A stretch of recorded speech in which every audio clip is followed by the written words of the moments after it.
आज हम इस वीडियो में आपको रावलपिंडी की मशहूर रार हवेली के बारे में बताएंगे, जो कि मशहूर सियासतदान शेख रशीद की मलकियत है।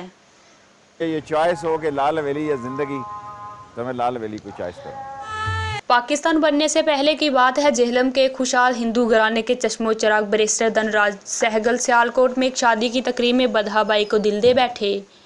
मोहब्बत की इस कहानी ने लाल हवेली की बुनियाद रखी। राज सहगल को बदहा बाई के घुंघरू की शनकार इतनी पसंद आई कि वो इसे रावलपिंडी ले आए। बोहर बाजार में एक शानदार हवेली बनाई जिसका नाम सहगल हवेली रखा गया। सहगल हवेली की वुसअत का अंदाज़ा इस बात से लगाया जा सकता है कि धनराज ने अपने लिए मंदिर और बदहा के लिए मस्जिद भी बनवाई थी।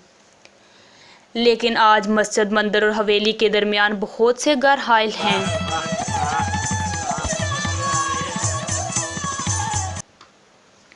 तबले की थाप दिल की धड़कनों में डली तो बदहा में घुंघरू की जगह पाजे पहन ली। कहने वाले कहते हैं हवेली में आने के बाद बदहा सुमो सलात की पाबंद हो गई थी।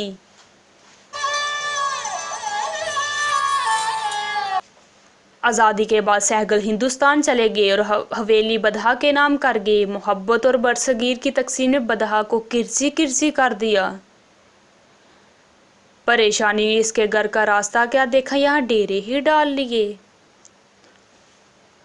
बदहा का एक ही भाई था जिसका कत्ल हो गया। फिर बदहा बाई हवेली छोड़कर कहीं दूर गुमनाम वादी में जाकर खो गई और कभी ना लौटी। और फिर ये जिन्नों की हवेली हो गई।